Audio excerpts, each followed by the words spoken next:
A single photon of light begins its journey in the chaotic plasma of a star's surface. Once free of the sun, it enters the vacuum of deep space. Here, with nothing in its way, it hits the absolute physical limit of the universe, traveling at exactly 299,792,458 meters per second. It travels freely for 8 minutes until it reaches Earth.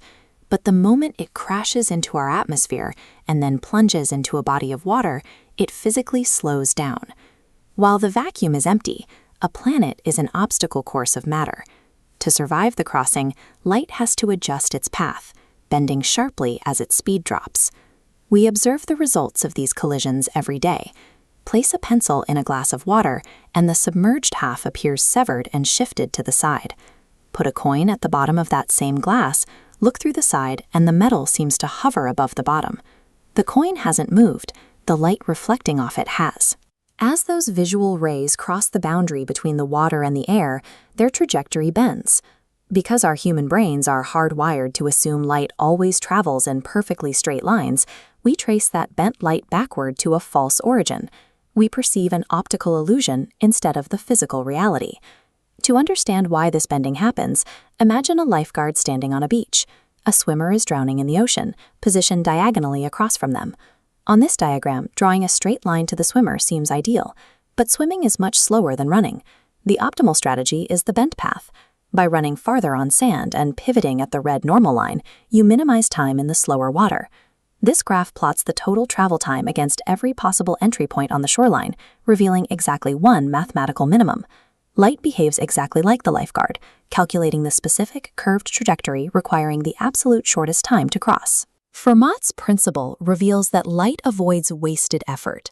Its path is governed by a mathematical necessity to find the fastest possible route through the changing terrain of the universe. Physicists measure this terrain using a number called the refractive index. It is the ratio of how fast light moves in a vacuum compared to how much it slows down inside a specific transparent material. As the light enters the denser, blue-shaded medium, it bends inward, pulling closer to the dashed perpendicular line, called the normal. The relationship between the top angle of incidence and the bottom angle of refraction is governed by Snell's law. When a beam passes through a flat piece of glass, it bends inward, hitting the denser material, and bends outward by the exact same amount, escaping back into the air. It exits traveling parallel to its original path, shifted neatly to the side. What looks like magic to the naked eye is entirely predictable, dictated by the strict mathematical ratio between the speeds of two colliding worlds. But what happens if we reverse the trip? If light tries to exit a dense medium like glass and re-enter the air, but hits the boundary at an unusually wide angle? Look at the path of the laser in this glass disc. As the entry angle widens, it reaches a threshold called the critical angle. Instead of exiting into the air, the refracted ray flattens out entirely, grazing right along the flat boundary interface.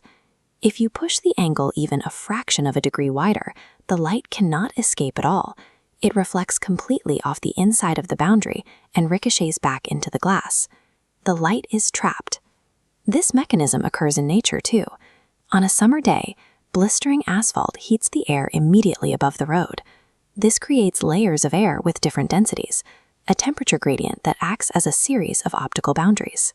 Light descending from the sky hits this increasingly thinner hot air, bends past its critical angle, and reflects back upward.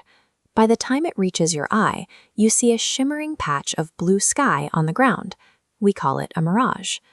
By following the path of least time, nature's algorithm turns an invisible boundary of thin air into a perfect mirror.